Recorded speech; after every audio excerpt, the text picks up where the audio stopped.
ಶ್ರೀ ಗುರುಭ್ಯೋ ನಮಃ. ಹರಿಕಥಾಮೃತಸಾರದ 80ನೇ ಭಾಗವನ್ನು, ನಾಡಿ ಪ್ರಕರಣದ 18ನೇ ಪದ್ಯವನ್ನು, ಹರಿಕಥಾಮೃತಸಾರದ ಒಟ್ಟಾರೆ ಪದ್ಯಗಳಲ್ಲಿ 352ನೇ ಪದ್ಯವನ್ನು ಇವತ್ತು ನಾವು ಶ್ರವಣ ಮಾಡಬೇಕು.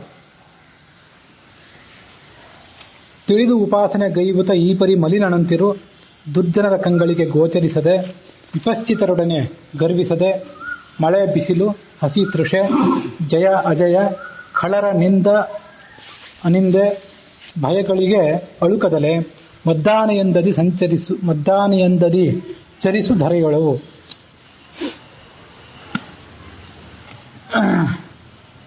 ಹಿಂದೆ ಹೇಳಿದಂತೆ ಭಗವಂತ ಎಲ್ಲ ಜೀವಿಗಳಲ್ಲೂ ವ್ಯಾಪ್ತನಾಗಿದ್ದಾನೆ. ಜಲಚರ ಜೀವಿಗಳು, ಭೂಚರ ಜೀವಿಗಳು ಮತ್ತು ಆಕಾಶಚರ ಜೀವಿಗಳು ಎಲ್ಲ ಜೀವಿಗಳೊಳಗಿದ್ದಾನೆ. ಆದರೆ ತಾನು ಕಾಣಿಸ್ಕೋತಿಲ್ಲ. ಆದರೂ ಎಲ್ಲ ಕರ್ಮಗಳನ್ನು ತಾನು ಮಾಡಿಸ್ತಾ ಇದ್ದಾನೆ.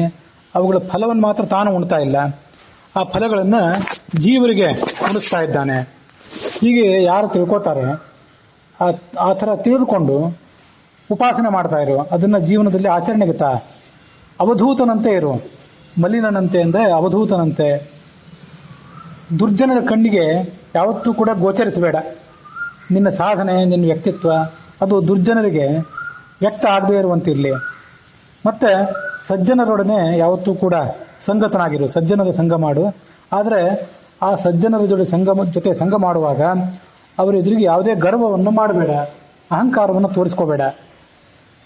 ಮಳೆಯಾಗಲಿ, ಬಿಸಿಲಾಗಲಿ, ಹಸಿವಾಗಲಿ, ನೀರಡಿಕೆ ಆಗಲಿ, ಸೋಲು ಗೆಲುವುಗಳಾಗಲಿ, ದುಷ್ಟರು ಮಾಡುವಂಥ ನಿಂದನೆ ಮತ್ತು ಅವರು ಮಾಡುವಂಥ ಸನ್ಮಾನ,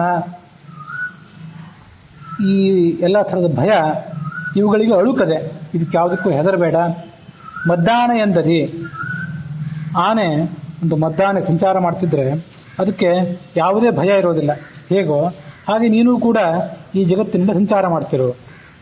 ವಿಪಶ್ಚಿತರೊಡನೆ ಗರ್ವಿಸದೆ.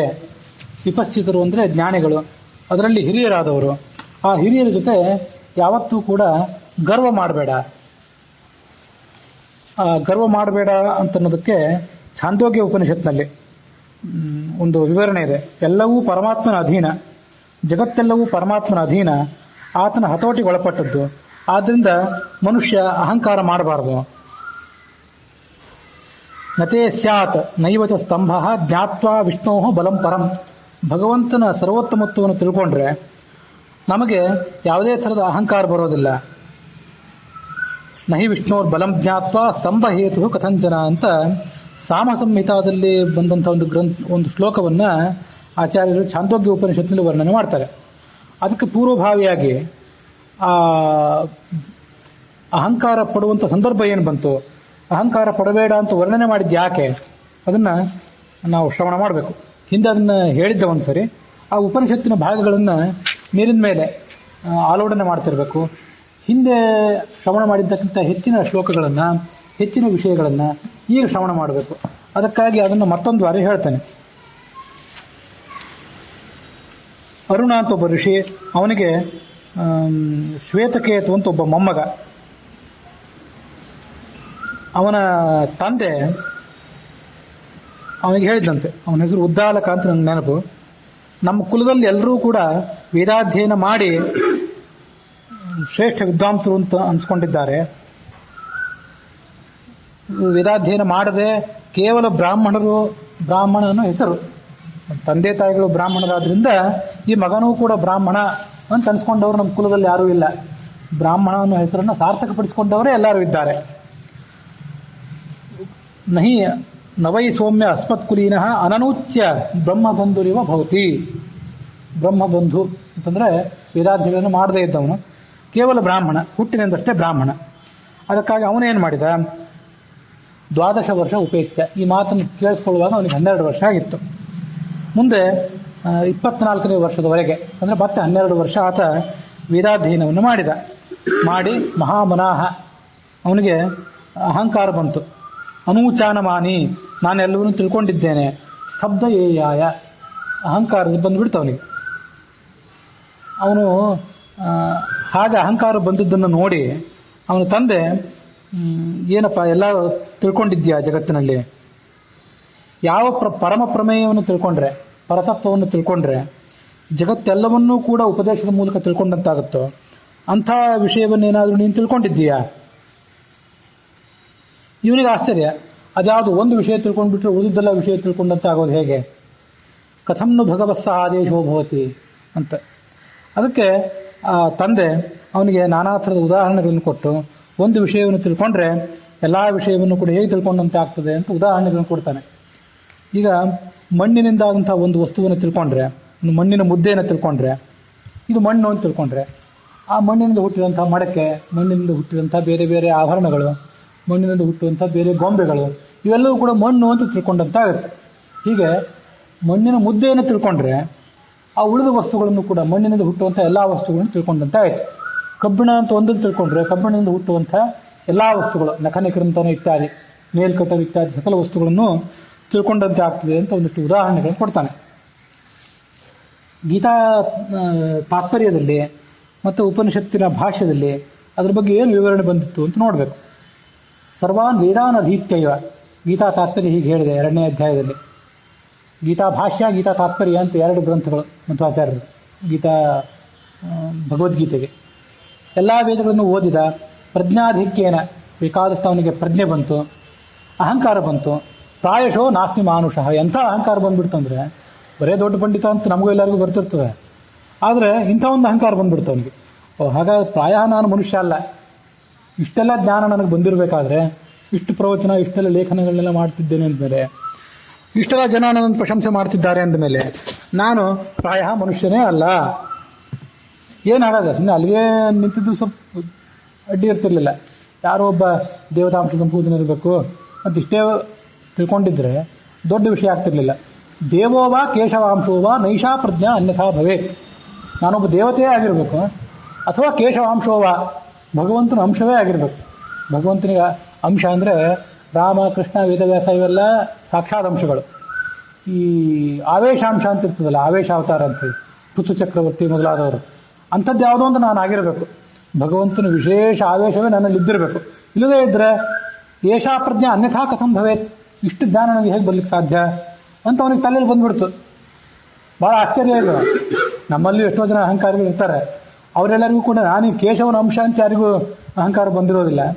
ಆದರೆ ಅದನ್ನು ಯಾಕೆ ಆ ಗ್ರಂಥದಲ್ಲಿ ಹೇಳಿದ್ದಾರೆ ಅಂದರೆ, ಅದು ನೇರವಾಗಿ ಅಂಥದೇ ಅಹಂಕಾರ ನಮಗೆ ಬಂದಿಲ್ಲದೆ ಇರಬಹುದು, ಆದರೆ ಅದಕ್ಕೆ ಸರಿಸಮಾನವಾದಂಥ ಮತ್ತೊಂದು ಯಾವುದೋ ನಾನಾ ಥರದ ಅಹಂಕಾರಗಳೆಲ್ಲ ಬಂದೇ ಬಂದಿರ್ತವೆ.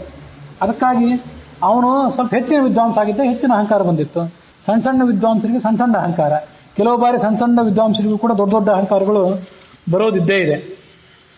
ಹೀಗೆ ಮಹತ್ವ ಬಂದು ದರ್ಪಪೂರ್ಣ ಅಭ್ಯಗಾತ್ ಪಿತು ಸಕಾಶಂ, ಅಹಂಕಾರದ ತಂದೆ ಕಡೆ ಬಂದ. ಎಂಥ ಅಹಂಕಾರ ಬಂದ್ಬಿಟ್ಟಿತ್ತು ಅಂದ್ರೆ, ಅಕೃತಾಚಾರಂ, ತಂದೆಗೆ ಹೋಗಿ ನಮಸ್ಕಾರ ಮಾಡಬೇಕು ಅನ್ನೋ ಎಚ್ಚರವೂ ಇಲ್ಲ ಅವನಿಗೆ. ಅಂಥ ಅಹಂಕಾರ ಬಂದ್ಬಿಟ್ಟಿತ್ತು ಅವನಿಗೆ. ನಮಗೆ ನಮ್ಮಂಥವರಿಗೆಲ್ಲ ತಂದೆಗೆ ತಾಯಿಗೆ ನಮಸ್ಕಾರ ಮಾಡಬೇಕು ಬೇಡ ಅಂತ ಅಹಂಕಾರ ಏನು ಬಂದಿರೋದಿಲ್ಲ. ಆದರೂ ತಂದೆ ತಾಯಿಗಳಿಗೆ ಸಮಾನರಾದವರು ಗುರು ಹಿರಿಯರು ಇರ್ತಾರಲ್ಲ, ಆ ಕಕ್ಷಾದಲ್ಲಿದ್ದವರು, ಅಂಥವ್ರಿಗೆ ನಮಸ್ಕಾರ ಮಾಡಬೇಕೋ ಬೇಡೋ ಅಂತ ನಮ್ಗೊಂದೊಂದ್ಸರಿ ಅನ್ಸೋದಿರ್ತದೆ. ಅಂಥ ಒಂದು ಪರಿಸ್ಥಿತಿ ಬಂತು ಅವನಿಗೆ. ಎಲ್ಲಿಂದ ಬಂತಪ್ಪ ಈ ಅಹಂಕಾರ? ಪ್ರಾಯೋ ನಾರಾಯಣಂ ದೇವಂ ನೈವತ್ವಂ ಪೃಷ್ಟವಾನಸಿ. ನೀವು ಪ್ರಾಯ ನಾರಾಯಣನ ಬಗ್ಗೆ ಕೇಳೇ ಇಲ್ಲ. ನೀನು ಗುರುಗಳನ್ನ ನಾರಾಯಣನ ಬಗ್ಗೆ ಸ್ವಲ್ಪ ಹೇಳಿರಿ, ಅನಂತ ಗುಣಪರಿಪೂರ್ಣನಾದಂಥ ನಾರಾಯಣನ ಬಗ್ಗೆ ನನಗೆ ಉಪದೇಶ ಮಾಡಿರಿ ಅಂತ ನೀನು ಕೇಳಿಲ್ಲ. ಅವನ ಬಗ್ಗೆ ಶ್ರವಣ ಮನನ ಮಾಡಿಲ್ಲ. ಮಾಡದೇ ಇದ್ದರಿಂದ ಇಂಥ ಅಹಂಕಾರ ಬಂದಿದೆ. ಆ ನಾರಾಯಣ ಪ್ರಧಾನ ಈ ಜಗತ್ತಿಗೆ. ಯಸ್ಮಿನ್ ಜಾತೆ ಅವಿಜ್ಞಾತ ಜ್ಞಾನಾದೀನಾಂ ಫಲಂ ಭವೇತ್. ಜಗತ್ತಿನಲ್ಲಿ ಯಾವುದೇ ಕ್ಷುದ್ರ ವಸ್ತುಗಳನ್ನ ತಿಳ್ಕೊಂಡ್ರು ನಮಗೇನು ಸನ್ಮಾನ, ಪ್ರಶಸ್ತಿ, ಧನ, ಮಾನ ಇವೆಲ್ಲ ಬರಬೇಕೋ ಅದೆಲ್ಲ ಆ ಪರಮಾತ್ಮನ ತಿಳ್ಕೊಂಡ್ರೆ ಬಂದೇ ಬರ್ತದೆ. ಆದರೆ ಈ ಜಗತ್ತು ಅವನ ಅಧೀನ ಆಗಿದೆ. ಯಾಕೆಂದ್ರೆ ಪರಮಾತ್ಮ ಪ್ರಧಾನನಾಗಿದ್ದಾನೆ. ಈ ಜಗತ್ತು ಅವನಿಗೆ ಸದೃಶ ಆಗಿದೆ ಸ್ವಲ್ಪ. ಆ ಕಾರಣ ಜಗತ್ತು ಅಂದರೆ ಜೀವರು. ಅವನು ಹೇಗೆ ಜ್ಞಾನಾನಂದಮಯನೋ ಈ ಜಗತ್ತು ಕೂಡ ಜ್ಞಾನಾನಂದಮಯ. ಆದ್ದರಿಂದ ಇದು ಅವನಿಗೆ ಅಧೀನ ಆಗಿದೆ. ಅವನಿಂದ ಇದು ಸೃಷ್ಟವಾಗಿದೆ. ಸ್ವಾತಂತ್ರ್ಯನಾಸಿ ವಿಜ್ಞಾನಂ, ಭಗವಂತನನ್ನ ಸ್ವತಂತ್ರ ಅಂತ ತಿಳ್ಕೊಳ್ಬೇಕು. ಇಲ್ಲ ತಪ್ಪಾಗಿ ತಿಳ್ಕೊಂಡ್ರೆ ಆ ಭಗವಂತನೇ ನಾನು ಅಂತ ತಿಳ್ಕೊಂಡ್ರೆ, ಹಿಂಗೇನೋ ಆದರೆ ಅದು ಅನರ್ಥಕೃತ, ಮನುಷ್ಯನನ್ನ ಹಾಳುಗಿಡುತ್ತದೆ ಅಂತ ಆ ಗೀತಾ ತಾತ್ಪರ್ಯದಲ್ಲಿ ಬಂದಂಥ ಕೆಲವು ಶ್ಲೋಕಗಳು. ಹೀಗೆ ಅಪ್ಪ ಅವನಿಗೆ ಒಂದು ಕೆಲವು ಉಪದೇಶಗಳನ್ನು ಕೊಡಬೇಕಾಯ್ತು. ದೇವರನ್ನ ತಿಳ್ಕೊಂಡಿದ್ದೀಯಾ? ಮುಂದೆ ಒಂದು ದಾಸರೇ ಹೇಳ್ತಾರೆ ಇದೇ ಸಂಧಿಯಲ್ಲಿ, ಇನ್ನೊಂದು 8-10 ಶ್ಲೋಕಗಳಾದ ಮೇಲೆ ಒಂದು ಉಪ್ಪಿನ ದೃಷ್ಟಾಂತ ಹೇಳ್ತಾರೆ.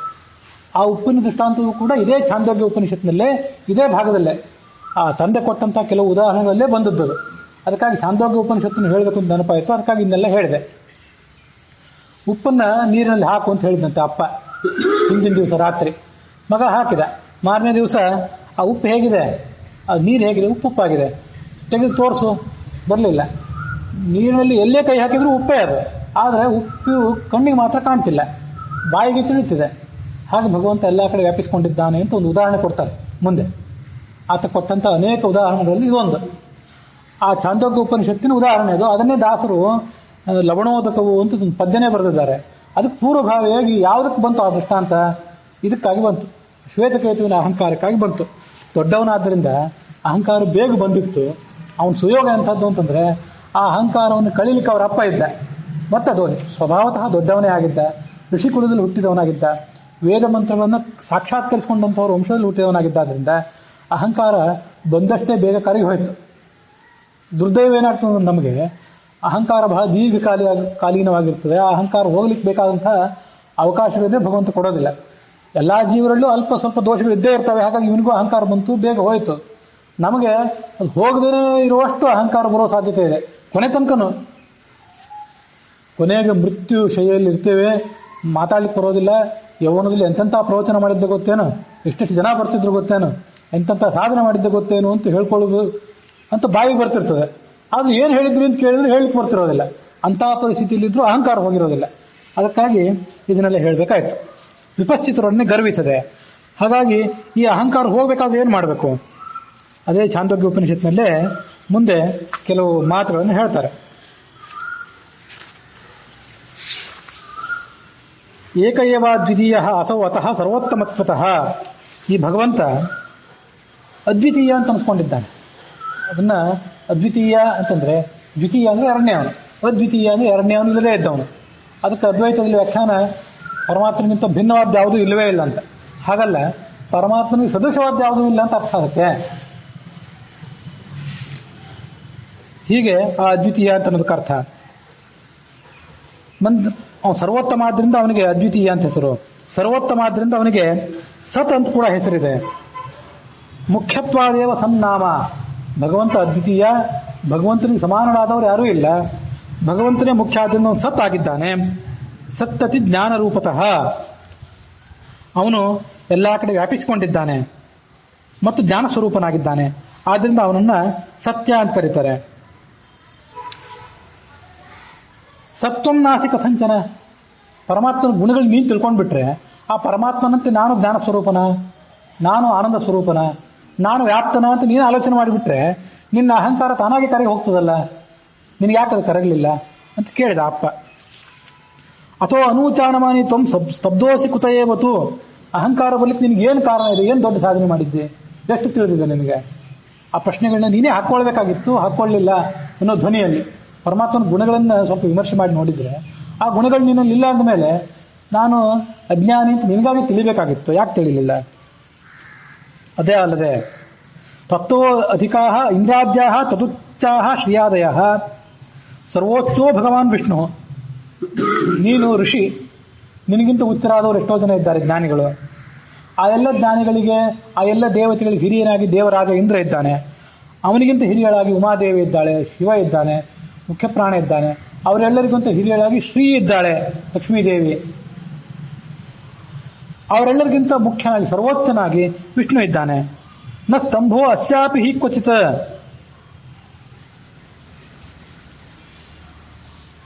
ಆ ಇಂದ್ರಾದಿ ದೇವತೆಗಳಿಗೆ ಯಾರಿಗೂ ಕೂಡ ಅಹಂಕಾರ ಇಲ್ಲವೇ ಇಲ್ಲ. ಯಾಕೆಂದ್ರೆ ನಾವು ಪರಮಾತ್ಮನಂತ ವ್ಯಾಪ್ತರಲ್ಲ. ಪರಮಾತ್ಮನಷ್ಟು ಜ್ಞಾನ ಭಕ್ತಿ ನಮ್ಗೆ ಯಾರಿಗೂ ಇಲ್ಲ ಅಂತ ಅವ್ರೆಲ್ಲರಿಗೂ ಗೊತ್ತಿದೆ. ಮುಖ್ಯ ಪ್ರಾಣನಿಗೆ ಗೊತ್ತಿದೆ, ಲಕ್ಷ್ಮೀದೇವಿಗೆ ಗೊತ್ತಿದೆ. ಅವ್ರ್ಯಾರಿಗೂ ಆ ಅಹಂಕಾರ ಇಲ್ಲ. ಸರ್ವೋಚ್ಚೋ ಭಗವಾನ್ ವಿಷ್ಣು ನ ಸ್ತಂಭ. ಸ್ತಂಭ ಅಂದ್ರೆ ಅಹಂಕಾರ. ಅಸ್ಯಾಪಿ, ಆ ಇಂದ್ರ ಇತ್ಯಾದಿಗಳಿಗೆ ಯಾರಿಗೂ ಅಹಂಕಾರ ಇಲ್ಲ. ಅಥೋ ನ ವಿದ್ವನ್ಮಾನಿ ಸ್ಯಾಹ ಮಹಾರಶ್ಮೀತಿ ವಾ ಮನಃ. ದೊಡ್ಡ ವಿದ್ವಾಂಸ ಅಂತಾಗಲಿ, ಮಹಾತ್ಮ ಅಂತಾಗಲಿ ನೀನು ದುರಹಂಕಾರ ಪಡಬೇಡ. ನತೇ ಸ್ಯಾತ್ ನೈವಜ ಸ್ತಂಭ, ಆ ಭಾವನೆಯೂ ಬರೋದು ಬೇಡ, ಅಹಂಕಾರ ಬರೋದು ಬೇಡ. ಯಾಕೆಂದ್ರೆ ವಿಷ್ಣು ಬಲಂ ಪರಂ, ಭಗವಂತನ ಅತ್ಯುಚ್ಚವಾದ ಬಲ ತಿಳ್ಕೊಂಡ್ಬಿಟ್ರೆ ಈ ಅಹಂಕಾರ ಬರೋದು ಸಾಧ್ಯವೇ ಇಲ್ಲ. ಭಗವಂತನ ಸರ್ವೋತ್ತಮತ್ವ ಜ್ಞಾನ ಏನಿದೆಯಲ್ಲ ಅದು ಮನುಷ್ಯನ ವಿನೀತತ್ವಕ್ಕೆ ಕಾರಣ ಆಗಬೇಕು, ನೈತ್ಯಾನುಸಂಧಾನಕ್ಕೆ ಕಾರಣ ಆಗಬೇಕು ಅಂತ ಅವರು ಉಪದೇಶ ಮಾಡಿದರು. ಅದೇ ಉಪನಿಷತ್ನಲ್ಲಿ ಮುಂದೊಂದು ಕಡೆ ಒಂದು ವಾಕ್ಯವನ್ನು ಹೇಳ್ತಾರೆ. ಸಯ ಏಷೋಣಿಮ ಐತದಾತ್ಮಮಿದಂ ಸರ್ವಂ ತತ್ ಸತ್ಯಂ ಸ ಆತ್ಮ ತತ್ವಮಸಿ ಶ್ವೇತಕೇತೋ. ತತ್ವಮಸಿ, ತತ್ ಅಂದ್ರೆ ಆ ಪರಮಾತ್ಮ, ತತ್ ಅಂದ್ರೆ ಅದು, ತ್ವಂ ಅಂದ್ರೆ ನೀನು ಆ ಪರಮಾತ್ಮನಾಗಿದ್ದಿ ಅಂತ ಹೇಳಿದಂತೆ ಕಾಣಿಸ್ತದೆ. ಈ ಅದ್ವೈತದಲ್ಲಿ ಅದಕ್ಕೆ ವ್ಯಾಖ್ಯಾನ ಇದೆ. ಅದ್ವೈತಕ್ಕೆ ಮುಖ್ಯ ಆಧಾರ ಇದು, ಅವ್ರು ತಿಳ್ಕೊಂಡಿರುವಂತೆ, ವಾಸ್ತವ ಆಧಾರ ಅಲ್ಲ, ಅವ್ರು ತಿಳ್ಕೊಂಡಿರುವಂತೆ ನೀನೇ ಆ ಪರಮಾತ್ಮನಾಗಿದ್ದಿ ಅಂತ ಸ್ಪಷ್ಟವಾಗಿ ಉಪನಿಷತ್ತು ಹೇಳಿದೆ. ಹಾಗಾಗಿ ಆ ಉಪನಿಷತ್ತಿನ ಆಧಾರದಿಂದಾಗಿ ಮತ್ತು ಎಷ್ಟೋ ವೇದವಾಕ್ಯಗಳ ಆಧಾರದಿಂದಾಗಿ ಅದ್ವೈತವನ್ನು ಪ್ರತಿಪಾದನೆ ಮಾಡಬೇಕು ಅಂತ ಹೇಳ್ತಾರೆ ಅವರು. ಸಂದರ್ಭ ನೋಡಿದ್ರೆ ಗೊತ್ತಾಗ್ತದೆ. ಅಹಂಕಾರ ಬಂದಿದೆ ಅವನಿಗೆ, ಅಹಂಕಾರ ಬಂದವನಿಗೆ ನೀನೇ ಪರಮಾತ್ಮ ಅಂತ ಹೇಳ್ಬಿಟ್ರೆ ಮತ್ತಷ್ಟು ಅಹಂಕಾರ ಬರ್ತದೆ. ಅವನಿಗೆ ಬಂದಿರೋ ಅಹಂಕಾರವನ್ನು ಇಳಿಸಬೇಕಾದ ಕೆಲಸ ಅಪ್ಪಂದು. ನೀನೇ ಪರಮಾತ್ಮ ಅಂತ ಹೇಳಿಬಿಟ್ರೆ ಅಹಂಕಾರ ಹೆಚ್ಚಾಗ್ತದೆ. ಅದಕ್ಕೆ ತತ್ ತ್ವಮಸಿ ಶ್ವೇತಕೇತೋ ಅಂತ ಅದನ್ನ ಪರಿಚ್ಛೇದ ಮಾಡಬಾರ್ದು. ಸ ಆತ್ಮ ತತ್ವಮಸಿ ಶ್ವೇತಕೇತು ಅಂತ ಮಾಡಬಾರ್ದು. ಸ ಆತ್ಮ ಅತತ್ವಮಸಿ ಶ್ವೇತಕೇತು ಅಂತ ಮಾಡಬೇಕು. ಸ ಆತ್ಮ ಎಲ್ಲಾ ಕಡೆ ವ್ಯಾಪಿಸಿಕೊಂಡಿರುವಂತಹ ಆತ್ಮ ಇದ್ದಾನಲ್ಲ, ಆ ಪರಮಾತ್ಮ ನೀನಲ್ಲ ಅಂತ ಈಗ ಪರಿಚ್ಛೇದ ಮಾಡಬೇಕು. ವೇದ ಇರೋದು ಒಂದೇ ಬಗೆಯಾಗಿರ್ತದೆ, ಅದು ಅಪೌರುಷೇಯವಾದ ವೇದ, ಮೂಲದಲ್ಲಿ ವ್ಯತ್ಯಾಸ ಇಲ್ಲ. ಸ ಆತ್ಮ ತತ್ವಮಸಿ ಶ್ವೇತಕೇತೋ, ಅದನ್ನ ತತ್ವಮಸಿ ಶ್ವೇತಕೇತೋ ಅಥವಾ ಅತತ್ವಮಸಿ ಶ್ವೇತಕೇತೋ ಅಂತ ಎರಡೂ ರೀತಿಯಾಗಿ ಪದಚ್ಛೇದ ಮಾಡಿಕೊಂಡು ಅದಕ್ಕೆ ಯಥಾಯೋಗ್ಯವಾಗಿ ಅರ್ಥ ಹೇಳೋದು, ಆ ಪದಚ್ಛೇದ ಮಾಡೋದು ವ್ಯಾಖ್ಯಾನಕಾರರ ಜವಾಬ್ದಾರಿ. ತತ್ವಮಸಿ ಅಂತ ಪದಚ್ಛೇದ ಮಾಡಿ ವ್ಯಾಖ್ಯಾನ ಮಾಡಿದ್ರು ತಪ್ಪೇನಲ್ಲ. ಆ ಪರಮಾತ್ಮನಿಗೆ ನೀನು ಸದೃಶ ಮಾತ್ರ, ಅವನು ಪೂರ್ಣ ಜ್ಞಾನಾನಂದಮಯ, ನೀನು ಅಲ್ಪ ಜ್ಞಾನಾನಂದಮಯ. ಇದು ತತ್ವಮಸಿ ಅನ್ನೋ ಪದಚ್ಛೇದ ಅರ್ಥ. ಪರಮಾತ್ಮನಂತೆ ನೀನು ಅಲ್ಲವೇ ಅಲ್ಲ, ಪರಮಾತ್ಮನಿಗಿಂತ ನೀನು ಪೂರ್ಣ ಭಿನ್ನ, ಇದು ಅತತ್ವಮಸಿ ಅನ್ನೋ ವಾಕ್ಯದ ಅರ್ಥ. ಹೀಗೆ ತತ್ವಮಸಿ ವಾಕ್ಯಾರ್ಥ ಅಂತ ಅನ್ನೋದು ಬಹಳ ದೊಡ್ಡದೊಂದು ವಾಕ್ಯಾರ್ಥವೇ. ಅದನ್ನ ನೀವು ಟೀಕಾಚಾರ್ಯರು ಹಾಡು ಹೇಳ್ತಿರ್ತಾರಲ್ಲ, ಇದನ್ನ ತಿಳ್ಕೊಳ್ಬೇಕು. ವಿದ್ಯಾರಣ್ಯನ ಗರ್ವ ಪರಿಹಾರ ಅಂತ ಬರ್ತದಲ್ಲ ಟೀಕಾಚಾರ್ಯರ ಹಾಡಿನಲ್ಲಿ, ಅಲ್ಲೊಂದು ಹೀಗೆ ಅಸಿನಾ ತತ್ವಮಸಿನ ಪರಜೀವ ಪ್ರಭೇದಿನ ವಿದ್ಯಾರಣ್ಯ ಮಹಾರಣ್ಯಂ ಯೋಚ್ಛನತ್ ಅಂತ ಈಗ ಒಂದು ಶ್ಲೋಕ ಇದೆ. ಕೊನೆ ಪಾದ ನಂಗೆ ಈಗ ನೆನಪಿಗೆ ಬರ್ತಿಲ್ಲ. ವಿದ್ಯಾರಣ್ಯ ಅಂತಂದ್ರೆ ವಿದ್ಯೆಯ ಅರಣ್ಯ, ದೊಡ್ಡ ವಿದ್ಯಾವಂತರವರು. ಅವರನ್ನ ಆ ವಿದ್ಯಾರಣ್ಯ ಅನ್ನುವಂಥ ಅರಣ್ಯವನ್ನ ಜಯತೀರ್ಥರು ಕತ್ತರಿಸಿದ್ರು. ಅರಣ್ಯವನ್ನ, ಗಿಡವನ್ನು ಕತ್ತರಿಸಲಿಕ್ಕೆ ಏನ್ ಬೇಕು? ಖಡ್ಗ ಬೇಕು, ಖಡ್ಗ ಕೊಡ್ಲಿ. ಅಸಿ ಅಂದ್ರೆ ಖಡ್ಗ ಸಂಸ್ಕೃತದಲ್ಲಿ. ಅಸಿನಾ ತತ್ವಮಸಿನ, ವಿದ್ಯಾರಣ್ಯರು ಅದ್ವೈತ ಸಿದ್ಧಾಂತದ ಪ್ರತಿಪಾದಕರಾದ್ರಿಂದ ಅವರು ತತ್ವಮಸಿ ಅಂತ ಛಾಂದೋಗ್ಯ ಉಪನಿಷತ್ತಲ್ಲಿ ಹೇಳಿದೆ. ಹಾಗಾಗಿ ಜೀವ ಬ್ರಹ್ಮ ಇಬ್ರು ಅಭಿನ್ನರು ಅಂತ ಅವರಂದ್ರು. ಅದಕ್ಕೆ ತತ್ವಮಸಿ ಅಂತ ಅರ್ಥ ಮಾಡಬಾರ್ದು, ಅತತ್ವಮಸಿ ಅಂತ ಅರ್ಥ ಮಾಡಬೇಕು ಅಂತ ಟೀಕಾಚಾರ್ಯರು ಆ ಮಧ್ವಾಚಾರ್ಯರು ಉಪದೇಶ ಮಾಡಿದಂತಹ ಉಪನಿಷತ್ ಭಾಷ್ಯ ಏನಿದೆ ಆ ಭಾಷ್ಯದ ಬೆಳಕಿನಲ್ಲಿ ತತ್ವಮಸಿ ಅನ್ನುವ ವಾಕ್ಯವನ್ನ ಅಸಿಯಂತೆ ಅಂದ್ರೆ ಖಡ್ಗದಂತೆ ಉಪಯೋಗ ಮಾಡಿಕೊಂಡು ವಿದ್ಯಾರಣ್ಯ ಅನ್ನುವ ಅರಣ್ಯವನ್ನು ಖಂಡನೆ ಮಾಡಿದರು ಅಂತ. ಹೀಗೆ ಅಸಿನಾ ತತ್ವಮಸಿನ ಪರಜೀವ ಪ್ರಭೇದಿನ. ಖಡ್ಗ ಏನ್ ಮಾಡ್ತದೆ, ಕೊಡ್ಲಿ ಏನ್ ಮಾಡ್ತದೆ? ಎರಡು ಮರಗಳನ್ನು ಬೇರ್ಪಡಿಸ್ತದೆ, ಎರಡು ತುಂಡುಗಳನ್ನಾಗಿ ಮಾಡ್ತದೆ. ಹಾಗೆ ಈ ತತ್ವಮಸಿ ಅನ್ನುವ ವಾಕ್ಯ ಜೀವನನ್ನ ಪರಮಾತ್ಮನಿಬ್ಬರನ್ನು ಕೂಡ ಭಿನ್ನ ಭಿನ್ನರನ್ನಾಗಿ ಮಾಡ್ತದೆ. ಹೀಗೆ ವಿದ್ಯಾರಣ್ಯ ಅನ್ನುವಂಥ ಅರಣ್ಯವನ್ನ ಖಂಡನೆ ಮಾಡಿದವರು ಅವರು ಅಂತ ಅದು ಜಯತೀರ್ಥರನ್ನು ಒಂದು ಹೊಗಳುವಂಥ ಶ್ಲೋಕ. ಹೀಗೆ ಛಾಂದೋಗ್ಯ ಉಪನಿಷತ್ನಲ್ಲಿ ವಿಪಶ್ಚಿತರೊಡನೆ ಗರ್ವಿಸದೆ ತಂದೆ, ದೊಡ್ಡಪ್ಪ, ತಾಯಿ, ಗುರುಗಳು ಇಂಥ ಹಿರಿಯ ಸ್ಥಾನದಲ್ಲಿ ಏನಿರ್ತಾರಲ್ಲ, ಯಾರು ಎಂಥವ್ರು ಎಂಥ ಜ್ಞಾನಿಗಳು ಅಂತ ಬಿಟ್ಟುಕೊಡೋದಿಲ್ಲ, ಯಾರು ಕೂಡ ಹೇಳ್ಕೊಳ್ಳೋದಿಲ್ಲ. ಅಂಥವ್ರ ಎದುರಿಗೆ ತಾನೇ ಜ್ಞಾನಿ ಅಂತ ದುರಹಂಕಾರ ಪಡಬಾರದು ಅನ್ನೋದಕ್ಕೆ ಛಾಂದೋಗ್ಯ ಉಪನಿಷತ್ನಲ್ಲಿ ಬಂದಂಥ ವಿವರಣೆಯನ್ನ ಈಗ ಹೇಳಿದೆ ನಾನು. ಕೇವಲ ಹರಿಕಥಾಮೃತಸಾರದಲ್ಲಿ ಇದನ್ನು ಹೇಳಿಬಿಟ್ರೆ ಆ ಉಪನಿಷತ್ತಿನ ವಾಕ್ಯಗಳನ್ನು ನಾವು ಕೇಳುವಂಥ ಅವಕಾಶವನ್ನೇ ಕಳ್ಕೊಂಡ್ಬಿಡ್ತೀವಿ. ಅದಕ್ಕಾಗಿ ಇದನ್ನು ಹೇಳಿದೆ ಅಷ್ಟೆ. ಹೀಗೆ ಮದ್ದಾನೆ ಅಂದರೆ ಸಂಚರಿಸು, ಆರಾಮವಾಗಿ ಜಗತ್ತಿನಲ್ಲಿ ಓಡಾಡು, ಅವಧೂತನಂತೆ. ಅವಧೂತ ಅಂದ್ರೇನು? ಧೂನ್ಯ ಕಂಪನೆ, ಕೃಷ್ಣಾವಧೂತರು ಅಂತ ಈಗೆಲ್ಲ ಕರೀತಿರ್ತಾರೆ. ಧೂನ್ಯ ಕಂಪನ ಮಾಡೋದು ಅಂತಂದ್ರೆ ಧೂನ್ಯ ಅಂತ ಧಾತುವಿನ ಮೂಲ ರೂಪ. ಅದಕ್ಕೆ ಅರ್ಥ ಏನು? ಕಂಪನ. ಜಗತ್ತಿನ ಎಲ್ಲಾ ವ್ಯವಹಾರಗಳನ್ನು ಕಂಪನ ಮಾಡ್ಕೊಂಡ್ಬಿಡೋದು. ಕೊಡವಿ ನನಗಿದ್ಯಾವುದೂ ಬೇಡ ಅಂತ ದೂರ ಇದ್ದವರನ್ನು ಅವಧೂತರು ಅಂತ ಕರೀತಾರೆ. ಹೀಗೆ ಅವಧೂತನಂತೆ ಬದುಕು, ಯಾವುದನ್ನು ಹಚ್ಕೋಬೇಡ ಜಗತ್ತಿನಲ್ಲಿ. ಕಾಣನ ಗ್ರಾಮಸ್ಥ ಸರ್ವ ಪ್ರಾಣಿಗಳು ಪ್ರತಿ ದಿವಸದಲ್ಲಿ ಏನೇನು ಮಾಡುವ ಕರ್ಮಗಳು ಹರಿಪೂಜೆ ಎಂದರಿದು ಧೇನಿಸುತ್ತ ಸದ್ಭಕ್ತಿಯಲ್ಲಿ ಪವಮಾನ ಮುಖ ದೇವಾಂತರಾತ್ಮಕ ಶ್ರೀನಿವಾಸಗರ್ಪಿಸುತ್ತ ಮೋದಿಸುತ್ತ ನಲಿಯುತ್ತಿರು. ಕಾಡಿನಲ್ಲಿ ಪ್ರಾಣಿಗಳಿವೆ, ನಾಡಿನಲ್ಲೂ ಪ್ರಾಣಿಗಳಿವೆ. ಎಲ್ಲ ಪ್ರಾಣಿಗಳು, 4 ಕಾಲಿನ ಪ್ರಾಣಿಗಳು, 2 ಕಾಲಿನ ಪ್ರಾಣಿಗಳು, ಇವೆಲ್ಲ ಪ್ರಾಣಿಗಳು ಪ್ರತಿನಿತ್ಯ ಏನೇನೇನೋ ಕರ್ಮಗಳನ್ನು ಮಾಡ್ತವೆ. ಅವೆಲ್ಲ ಭಗವಂತನ ಪೂಜೆ ಅಂತ ನೀನು ತಿಳ್ಕೊ. ಅವುಗಳಿಗೆ ಗೊತ್ತಾಗೋದಿಲ್ಲ.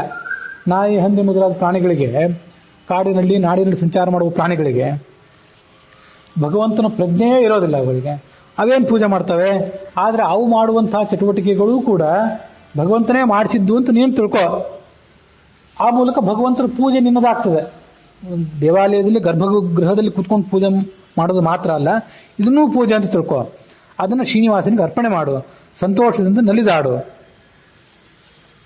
ನೋಕನೀಯನು ಲೋಕದಳು ಶುನಿಸೂಕರಾದಿಗಳೊಳಗೆ ನೆಲೆಸಿದ್ದು ಏಕಮೇವಾದ್ವಿತೀಯ ಬಹುರೂಪಾಶ್ವಯಗಳಿಂದ ತಾ ಕರೆಸಿತು ಒಳಗಿರ್ದು ತಿಳಿಸದೆ ಶ್ರೀ ಕಮಲಭವ ಮುಖ್ಯ ಸಕಲ ದಿವೌಕಸ ಗಣಾರಾಧ್ಯ ಕೈಗೊಂಡು ಅನವರತ ಪೊರೆವ.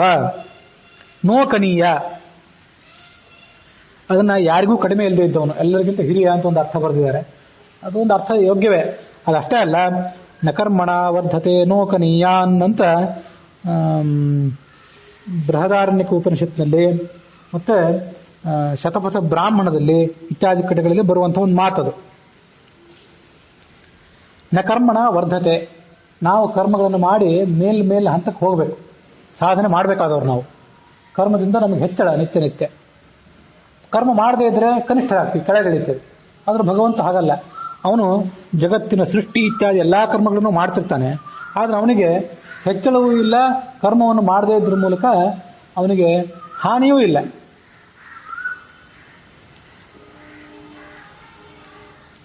ನಾನವಾಪ್ತಮವಾಪ್ತವ್ಯಂ ವರ್ತಯೇವಚ ಕರ್ಮಣಿ ಉತ್ಸೀದೇಯುರಿಮೇರೋಕ ನಗುರ್ಯಾಂ ಕರ್ಮಚೇದಹಂ ಅಂತ ಭಗವದ್ಗೀತೆ. ನಾನು ಇನ್ನೂ ಪಡಿಬೇಕಾದದ್ದು, ಆದರೆ ಪಡಿದೇ ಇದ್ದದ್ದು ಜಗತ್ತಿನಲ್ಲಿ ಯಾವುದೂ ಇಲ್ಲ, ಎಲ್ಲವನ್ನೂ ಪಡೆದಾಗಿದೆ ನಾನು ಎಂದೋ. ವರ್ತಯೇವಚ ಕರ್ಮಣಿ, ಇಷ್ಟಾದರೂ ಕೂಡ ಕರ್ಮವನ್ನು ಮಾಡ್ತಿದ್ದೇನೆ. ಯಾಕೆಂದ್ರೆ ನನಗೆ ಕರ್ಮದಿಂದ ಆಗಬೇಕಾದ್ದೇನಿಲ್ಲ. ನಾನು ಕರ್ಮ ಮಾಡದೇ ಇದ್ರೆ ಜಗತ್ತು ಹಾಳಾಗಿ ಹೋಗ್ತದೆ, ಭ್ರಷ್ಟ ಆಗಿ ಹೋಗ್ತದೆ, ಜಗತ್ತು ಸ್ಫೋಟ ಆಗಿ ಹೋದಿತ್ತು. ಅದಕ್ಕಾಗಿ ಕರ್ಮವನ್ನು ಮಾಡಬೇಕು ಅಂತ ನಾನು ಮಾದರಿಯಾಗಿ ನಿಂತಿದ್ದೇನಷ್ಟೇ ಅಂತ ಗೀತಾದಲ್ಲಿ ಭಗವಂತ ಹೇಳ್ಕೊಂಡದ್ದು ಮಾತದು. ಅದಕ್ಕಾಗಿ ನಕರ್ಮಣ ವರ್ಧತೆ ನೋ ಕನೀಯಾನ್. ಕನೀಯಾನ್ ಅಂತಂದ್ರೆ ಕೆಳಗಿನವನು ಅಂತ ಅರ್ಥ. ಕರ್ಮವನ್ನು ಮಾಡದೇ ಇದ್ರ ಮೂಲಕ ಆತ ಕೆಳಗಿನವನಾಗೋದಿಲ್ಲ. ಅದನ್ನೇ ದಾಸರು ನೋ ಕನೀಯನು ಅಂತ ಆ ಉಪನಿಷತ್ತನ್ನ ಸೂಚನೆ ಮಾಡಿದ್ದಾರೆ. ಅವನು ಲೋಕದೊಳಗೆ ಎಲ್ಲೆಲ್ಲಿದ್ದಾನೆ? ಶುನಿ ಅಂದ್ರೆ ನಾಯಿಯೊಳಗೆ, ಸೂಕರಾದಿಗಳೊಳಗೆ, ಹಂದಿಯೊಳಗಿದ್ದಾನೆ.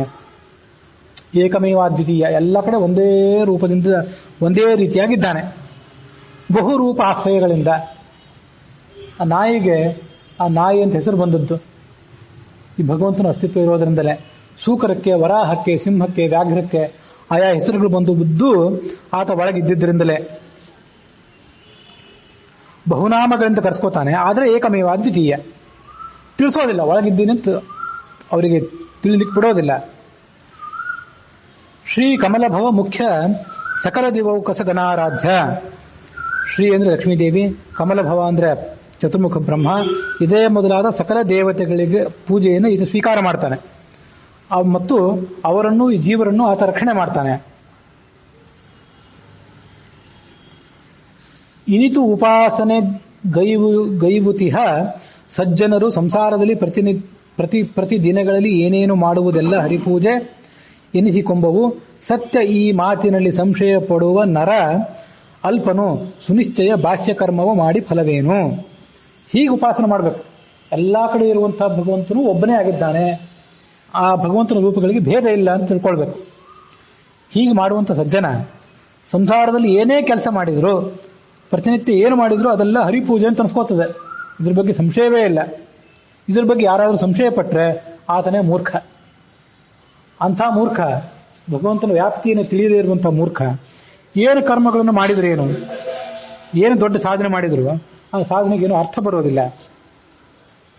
ಭೋಗ್ಯ ಭೋಕ್ತೃಗಳೊಳಗೆ ಹರಿತಾ ಭೋಗ್ಯ ಭೋಕ್ತನು ಎನಿಸಿ ಯೋಗ್ಯಾಯೋಗ್ಯ ರಸಗಳ ದೇವದಾನವ ಗಣಕ್ಕೆ ಉಣಿಸುವನು.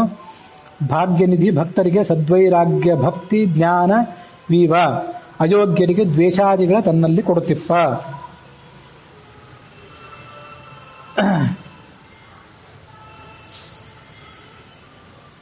ಜಗತ್ತಿನಲ್ಲಿ ಭೋಗ್ಯ ಭೋಕ್ತೃ ಅಂತ ಎರಡು ವಸ್ತುಗಳು, ಅನ್ನ ಇತ್ಯಾದಿಗಳು ಭಕ್ಷ್ಯಭೋಜ್ಯಗಳು ಇವೆಲ್ಲ ಭೋಗ್ಯ ಅಂತ ಅನ್ಸ್ಕೋತವೆ. ಮತ್ತು ಅದನ್ನು ತಿನ್ನುವಂಥವನು ಅಥವಾ ಭೋಕ್ತಾ ಅನ್ಸ್ಕೋತಾನೆ. ಹಾಗೆ ಸ್ತ್ರೀ ಪುರುಷರು, ಪುರುಷರಿಗೆ ಸ್ತ್ರೀಯರು ಭೋಗ್ಯರು, ಸ್ತ್ರೀಯರಿಗೆ ಪುರುಷರು ಭೋಗ್ಯರು. ಯಾರು ಭೋಗ್ಯರೋ ಅವರನ್ನು ಬಿಟ್ಟು ಉಳಿದ ಇನ್ನೊಬ್ಬರು ಭೋಕ್ತೃಗಳು. ಅವರಿಬ್ಬರೊಳಗೆ ಹರಿಯೇ ಇದ್ದಾನೆ. ಭೋಗ್ಯರಲ್ಲಿ ಭೋಗ್ಯಾನೂ ಹೆಸರಿನಿಂದಿದ್ದಾನೆ, ಭೋಕ್ತೃಗಳಲ್ಲಿ ಭೋಕ್ತೃ ಅನ್ನುವ ಹೆಸರಿನಿಂದಿದ್ದಾನೆ. ಇದ್ದು ದೇವತೆಗಳಿಗೆ ಯೋಗ್ಯವಾದಂತಹ ಸುಖವನ್ನು ಕೊಡ್ತಾನೆ, ಯೋಗ್ಯವಾದ ರಸವನ್ನು ಕೊಡ್ತಾನೆ. ದಾನವರಿಗೆ ಅಯೋಗ್ಯವಾದನ್ನ ದುಷ್ಟ ರಸಗಳನ್ನ ಅವರಿಗೆ ಕೊಡ್ತಾನೆ. ಭಾಗ್ಯನಿಧಿಯಾದಂತಹ ಭಗವಂತ ಉತ್ತಮರಾದಂಥ ಜೀವರಿಗೆ ವೈರಾಗ್ಯ ಭಕ್ತಿ ಜ್ಞಾನಗಳನ್ನು ಕೊಡ್ತಾನೆ. ಅಯೋಗ್ಯರಾದವರಿಗೆ ಇದೇನನ್ನು ಕೊಡದೆ ತನ್ನಲ್ಲಿ ಅವರು ದ್ವೇಷ ಮಾಡುವಂತ ಅವರನ್ನು ಪ್ರೇರೇಪಿಸ್ತಾನೆ. ಈ ಚತುರ್ದಶ ಭುವನದೊಳಗೆ ಚರಾಚರಾತ್ಮಕ ಜೀವರಲ್ಲಿ ವಿರೋಚನಾತ್ಮಜ ವಂಚಕನು ನೆಲೆಸಿದ್ದು ದಿನ ದಿನದಿ ಯಾಚಕನು ಎಂದೆನಿಸಿಕೊಂಬ ಮರೀಚಿ ದಮನ ಸುಹಂಸ ನಿಷೇಚಕಾಹ್ವಯನಾಗಿ ಜನರ ಅಭಿಲಾಷೆ ಪೂರೈಪ. ವಿರೋಚನನ ಆತ್ಮಜ ಅಂದ್ರೆ ಬಲಿ. ಆ ಬಲಿಯನ್ನು ವಂಚನೆ ಮಾಡಿದಂತಹ ಪರಮಾತ್ಮ, ವಾಮರೂಪದ ಪರಮಾತ್ಮ, ಅವನು 14 ಲೋಕಗಳೊಳಗೂ ಇದ್ದಾನೆ. ಸ್ಥಾವರ ಅಂದ್ರೆ ನಿಂತ್ಕೊಂಡಿರುವಂತಹ ಚಲನೆ ಇಲ್ಲದಂತಹ ಚೇತನಗಳು ಅಂದ್ರೆ ವೃಕ್ಷಾದಿಗಳು, ಜಂಗಮರು ಅಂದ್ರೆ ಪ್ರಾಣಿಗಳು, ಸಂಚಾರ ಮಾಡುವಂತಹ ಪ್ರಾಣಿಗಳು, ಅವರಲ್ಲಿ ವಾಸ ಮಾಡಿಕೊಂಡಿದ್ದಾನೆ. ಇದ್ದು ಯಾಚಕ ಅಂತ ಅನಿಸ್ಕೊಂಡಿದ್ದಾನೆ. ಎಲ್ಲ ಕಡೆ ಇದ್ದು ಯಾಚಕ ಅಂದ್ರೆ ಬೇಡುವವನು, ಅವನೇ ಬೇಡುವವನು, ಕೊಡುವವನು ಅವನೇ. ಇದೆರಡು ಅವನ ರೂಪಗಳು. ಮರಗಿಡಗಳಿಗೆ ನಾವು ನೀರು ಹಾಕ್ತೀವಿ, ಗೊಬ್ಬರ ಹಾಕ್ತೀವಿ, ಅಲ್ಲಿ ಯಾಚಕ ಅನ್ನೋ ರೂಪದಿಂದ ಇದ್ದು ಆ ನೀರನ್ನು ಗೊಬ್ಬರವನ್ನು ಸ್ವೀಕಾರ ಮಾಡ್ತಾನೆ. ಪ್ರಾಣಿ ಪಕ್ಷಿಗಳಿಗೆ ಆಹಾರವನ್ನು ಕೊಡ್ತೇವೆ, ಮನುಷ್ಯರಿಗೆ ಆಹಾರವನ್ನು ಕೊಡ್ತೇವೆ, ಅಲ್ಲೆಲ್ಲ ಯಾಚಕ ಅನ್ನೋ ರೂಪದಿಂದ ಇದ್ದಾನೆ. ಯಾಚಕ ಅನ್ನೋ ರೂಪದಿಂದ ಇದ್ದು ಸ್ವೀಕಾರ ಮಾಡ್ತಾನೆ ಮತ್ತು ನಿಷೇಚಕ ಅನ್ನೋ ರೂಪದಿಂದ ಇದ್ದು ಕೊಡ್ತಾನೆ. ನಿಷೇಚಕ ಅಂದ್ರೆ ಕೊಡುವವನು, ಸುರಿಸುವವನು ಅಂತ ಅರ್ಥ. ಮರೀಚಿರ್ ದಮನೋ ಹಂಸಃ ಅಂತ 3 ವಿಷ್ಣು ಸಹಸ್ರನಾಮದ ಶಬ್ದಗಳನ್ನ ಒಟ್ಟಿಗೆ ದಾಸರು ತಗೊಂಡಿದ್ದಾರೆ. ಮರೀಚಿ ದಮನ ಹಂಸ ರೂಪಿಯಾಗಿ ಅವನು ಎಲ್ಲಾ ಜೀವರಲ್ಲೂ ಕೂಡ ಇದ್ದಾನೆ. ದಮನ ಅಂದ್ರೆ ನಾಶ ಮಾಡುವವನು, ಹಂಸ ಅಂತಂದ್ರೆ ಶುದ್ಧನಾದವನು, ಮರೀಚಿ ಅಂತಂದ್ರೆ ಕಿರಣ ರೂಪನಾದವನು. ಈ ಎಲ್ಲ ಹೆಸರುಗಳ ಅರ್ಥವನ್ನ ಇಲ್ಲಿ ಹೆಚ್ಚಾಗಿ ಏನು ಹೇಳೋದಿಲ್ಲ. ಯಾಕಂದ್ರೆ ಮಹಾಭಾರತದಲ್ಲಿ ಆ ವಿಷ್ಣು ಸಹಸ್ರನಾಮದ ಪ್ರತಿಯೊಂದು ಶಬ್ದದ ಅರ್ಥವನ್ನ ಯಥಾಯೋಗ್ಯವಾಗಿ ಯಥಾ ಸಂದರ್ಭವಾಗಿ ಮುಂದೆ ನೋಡುವಂತ ಅವಕಾಶ ಇದ್ದೇ ಇದೆ. ಇಲ್ಲೆಲ್ಲ ಹರಿಕಥಾನುಸಾರದ ವ್ಯಾಖ್ಯಾನಗಳಲ್ಲಿ ಆ ಶಬ್ದಗಳ ಅರ್ಥವನ್ನು ಹೇಳ್ತಾರೆ.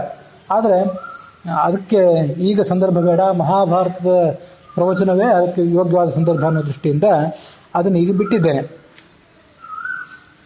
ಮರೀಚಿ ದಮನ ಹಂಸ ಸುಹಂಸ ನಿಷೇಚಕಾಹ್ವಯನಾಗಿ, ನಿಷೇಚಕ ಅಂದ್ರೆ ಕೊಡುವವನು, ಜನರ ಅಭಿಲಾಷೆ ಪೂರೈಪ.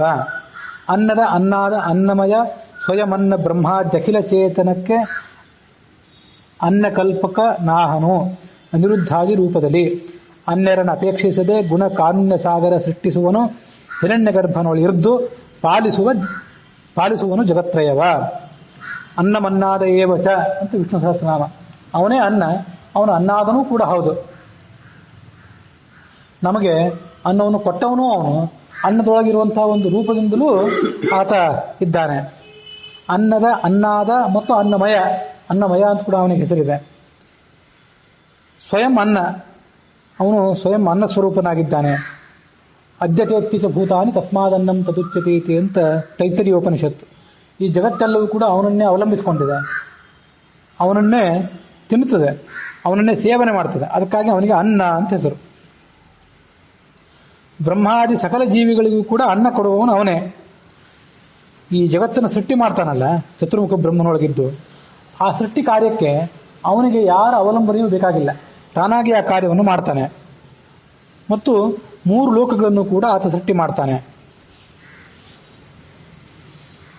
ಗುಣ ಕಾರುಣ್ಯ ಸಾಗರ ಸೃಷ್ಟಿಸುವನು ಹಿರಣ್ಯ ಗರ್ಭನೊಳಿರ್ದು, ಇರ್ದು ಅಂದ್ರೆ ಇದ್ದು ಪಾಲಿಸುವನು ಜಗತ್ರಯವ.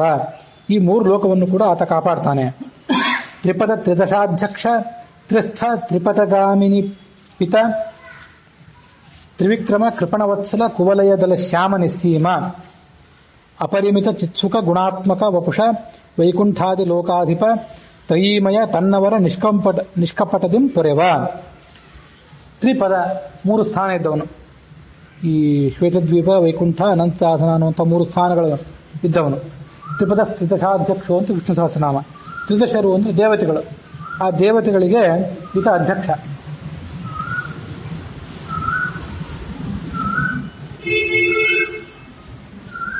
ತ್ರಿಸ್ಥ, ಈ ಕೆಳಗಿನ ಲೋಕಗಳು, ಮಧ್ಯ ಲೋಕಗಳು ಮತ್ತು ಮೇಲಿನ ಲೋಕಗಳು, ಈ 3 ಲೋಕಗಳಿಗೂ ಕೂಡ 3 ಲೋಕದಲ್ಲೂ ಕೂಡ ಆತ ಇದ್ದವನು. ತ್ರಿಪಥಗಾಮಿನಿ ಪಿತ, ತ್ರಿಪಥಗಾಮಿನಿ ಅಂತ ಗಂಗೆಗೆ ಹೆಸರು. ಆ 3 ಲೋಕಗಳಲ್ಲೂ ಕೂಡ ಸಂಚಾರ ಮಾಡ್ತದಂಥದ್ದು. ಆ ಗಂಗಾ ನದಿಗೆ ಈತ ಪಿತ.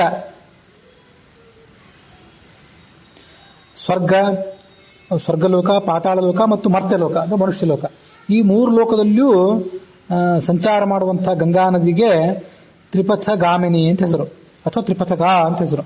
ಅದಕ್ಕೆ ಈತ ಪತಿ. ಮುಂದೆ ತ್ರಿವಿಕ್ರಮ, 3 ಹೆಜ್ಜೆಗಳಿಂದ ಜಗತ್ತನ್ನು ಅಳೆದವನು ವಾಮನನಾಗಿ. ಕೃಪಣ ಅಂದ್ರೆ ದೀನರು, ಅವರಿಗೆ ವತ್ಸಲ. ಕುವಲಯ ಅಂದ್ರೆ ಕಮಲ, ಆ ಕಮಲದ ದಳದಂತೆ ಶ್ಯಾಮನಾದವನು, ನೀಲ ವರ್ಣ ಇದ್ದವನು. ನಿಸ್ಸೀಮ, ಜಗತ್ತೆಲ್ಲವನ್ನು ಕೂಡ ಮೀರಿ ನಿಂತವನು. ಅಪರಿಮಿತ ಚಿತ್ಸುಖ, ಕೊನೆಯಿಲ್ಲದ ಸುಖ ಜ್ಞಾನ ಸ್ವರೂಪನಾದವನು, ಸುಖ ಗುಣಾತ್ಮಕನಾದವನು ಮತ್ತು ಅಂಥ ಶರೀರ ಇದ್ದವನು. ವೈಕುಂಠಾದಿ ಲೋಕಾಧಿಪ, ಶ್ವೇತದ್ವೀಪ, ವೈಕುಂಠ ಇತ್ಯಾದಿ ಲೋಕಗಳಲ್ಲಿ ಇದ್ದವನು. ತ್ರಯೀಮಯ, 3 ಲೋಕಗಳಲ್ಲೂ ಕೂಡ ಆತ ಇದ್ದವನು. ಈ 3 ವೇದಗಳಿಂದಲೂ ಕೂಡ ಆತ ಪ್ರತಿಪಾದ್ಯನಾದವನು.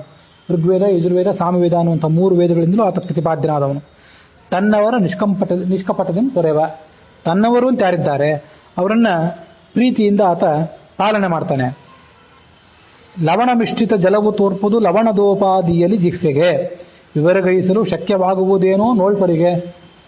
ಸ್ವವಶ ವ್ಯಾಪಿ ಎನಿಸಿ ಲಕ್ಷ್ಮೀ ಧವ ಚರಾಚರದೊಳಗೆ ತುಂಬಿಹ ಅವಿದಿತನ ಸಾಕಲ್ಯ ಬಲ್ಲವರಾರು ಸುರರೊಳಗೆ. ಲವಣ ಮಿಶ್ರಿತ ಜಲ, ಉಪ್ಪಿನಿಂದ ಕೂಡಿದಂತಹ ನೀರೇನಿದೆಯಲ್ಲ ಅದು ತೋರ್ಪುದು ಲವಣದೋಪಾದಿಯಲ್ಲಿ ಜಿಹ್ವೆಗೆ, ನಾಲಿಗೆಗೆ ಹಾಕ್ಕೊಂಡ್ರೆ ಅದು ಲವಣದಂತೆ ಕಾಣಿಸ್ತದೆ. ಹೇಗಿದೆ ಅಂದ್ರೆ ಉಪ್ಪಿನಂತೆ ಇದೆ ಅಂತ ಹೇಳ್ತಾನೆ.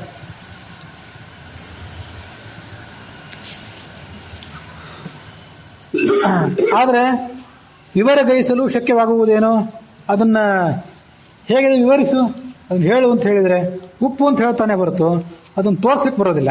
ಯಾರಿಗೂ ಕೂಡ ಅದನ್ನು ತೋರ್ಸ್ಲಿಕ್ಕೆ ಬರೋದಿಲ್ಲ. ನೋಡೋರಿಗೆ ಅದೇನು ಕಾಣಿಸ್ತದೇನೋ ಅದರಂತೆ ಸ್ವವಶ, ಜಗತ್ತೆಲ್ಲವನ್ನು ತನ್ನ ವಶದಲ್ಲಿಟ್ಕೊಂಡವನು, ಎಲ್ಲ ಕಡೆ ವ್ಯಾಪಿಸಿಕೊಂಡಿದ್ದವನು. ಸ್ವಾಪನ ಸ್ವವಶೋ ವ್ಯಾಪಿ ಅಂತ ವಿಷ್ಣು ಸಹಸ್ರನಾಮ. ವ್ಯಾಪಿ ಎನಿಸಿ ಲಕ್ಷ್ಮೀಧವ, ಲಕ್ಷ್ಮೀದೇವಿಗೆ ರಮಣನಾದಂಥ ನಾರಾಯಣ ಚರಾಚರದೊಳಗೆ ತುಂಬಿಕೊಂಡಿದ್ದಾನೆ. ಅವಿದಿತ, ಯಾರಿಗೂ ಪೂರ್ಣವಾಗಿ ತಿಳಿದವನಲ್ಲ. ಸಾಕಲ್ಯ ಬಲ್ಲವರು ಯಾರು ಈ ಜಗತ್ತಿನೊಳಗೆ? ಸುರರೊಳಗೆ. ದೇವತೆಗಳೇ ಬಲ್ಲವರು ಅಲ್ಲ ಅಂತಂದ್ಮೇಲೆ ಯಾರು ತಿಳ್ಕೊಂಡವರು?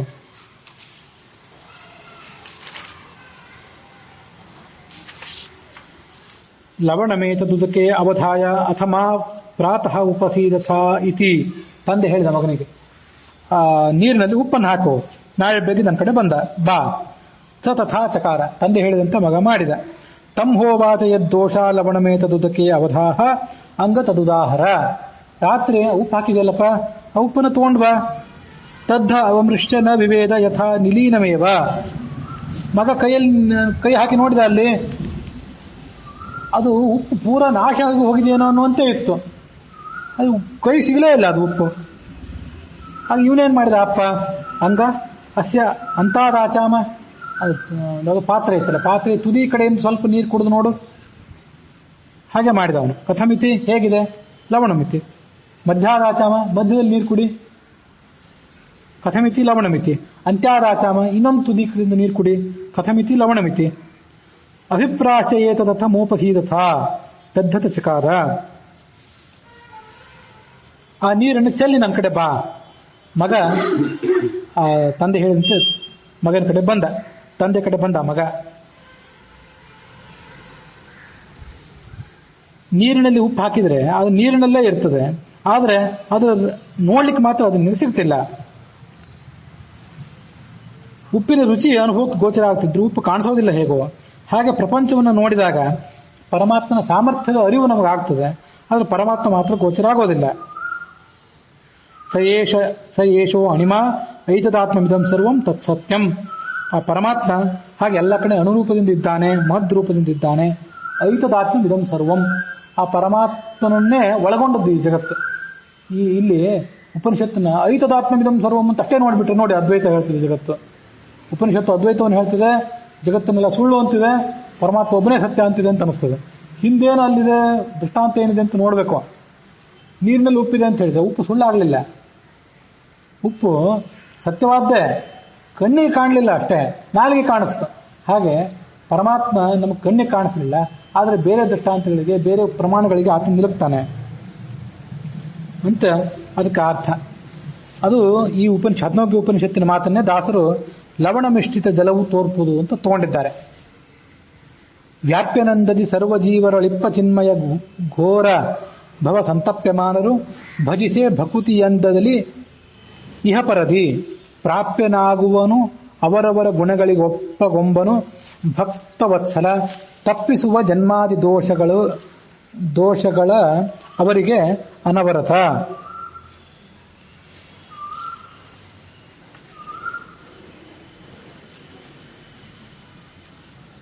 ಚಿನ್ಮಯನಾದ ಹರಿ ತಾನೇ ಎಲ್ಲ ಕಡೆ ವ್ಯಾಪಿಸಿಕೊಂಡಿದ್ದಾನೆ.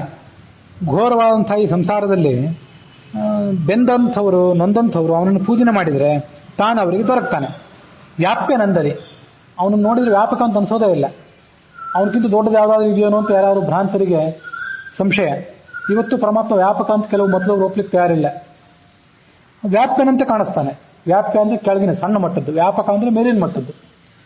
ಪರಮಾತ್ಮನ ವಿಮರ್ಶೆ ಮಾಡಿ ನೋಡಬೇಕು ಅಂತ ಹೊರಟವರಿಗೆ ಪರಮಾತ್ಮ ವ್ಯಾಪಕ ಅಂತ ಗೊತ್ತಾಗೋದಿಲ್ಲ, ವ್ಯಾಪ್ಯ ಅಂತ ಕಾಣಿಸ್ತಾನೆ ನೋಡಿದರೆ, ಹಾಗೆ ಅನಿಸ್ತದೆ ಮನಸ್ಸಿಗೆ. ಸರ್ವಜೀವರೊಳಿಪ್ಪ ಚಿನ್ಮಯ ಜ್ಞಾನಾನಂದಮಯ ಸ್ವರೂಪ ಅವನು. ಘೋರ ಭವ ಸಂತಪ್ಯಮಾನರು ಅಂತ ಜೀವರು ಭಜನೆ ಮಾಡಿದರೆ ಇಹ ಪರದಿ ಪ್ರಾಪ್ತನಾಗುವನು. ಈ ಲೋಕದಲ್ಲಿಯೂ ಪರಲೋಕದಲ್ಲಿಯೂ ಅವನು ನಮ್ಮನ್ನು ಕಾಪಾಡ್ತಾನೆ. ಅವರವರ ಗುಣಗಳಿಗೆ ಒಪ್ಪಗೊಂಬನು, ಅವರ ಅವಗುಣಗಳಿಗೆ ಒಪ್ಪಗೊಂಬನು. ಅವರ ಅವಗುಣಗಳನ್ನು ಆತ ತಲೆ ಕೆಡಿಸ್ಕೊಳ್ಳೋದಿಲ್ಲ, ಆತನನ್ನು ಆತ ಕ್ಷಮಿಸಿ ಬಿಡ್ತಾನೆ. ಭಕ್ತವತ್ಸಲ, ಅವನು ಭಕ್ತವತ್ಸಲನಾಗಿದ್ದಾನೆ. ಆ ಜನ್ಮಾದಿ ದೋಷಗಳನ್ನು ಆತ ಪರಿಹಾರ ಮಾಡ್ತಾನೆ. ಜನ್ಮ ಮೃತ್ಯು ಮೊದಲಾದಂಥ ಎಲ್ಲ ದೋಷಗಳನ್ನು ಕೂಡ ಆತ ಪರಿಹಾರ ಮಾಡ್ತಾನೆ ಅಂತನವಲ್ಲಿಗೆ ಆ ಹರಿಕಥಾಮೃತ ಸಾರದ ನಾಡಿ ಪ್ರಕರಣ ಸಂಧಿ ಅನ್ನುವಂಥ 12ನೇ ಸಂಧಿ ಏನಿದೆ ಅದರ 27ನೇ ಪದ್ಯ, ಹರಿಕಥಾಮೃತ ಸಾರದ 361ನೇ ಪದ್ಯದೊಂದಿಗೆ ಇವತ್ತಿನ ಈ ಶ್ರವಣ ಸಮಾಪ್ತಿಯನ್ನು ಕಂಡಿದೆ.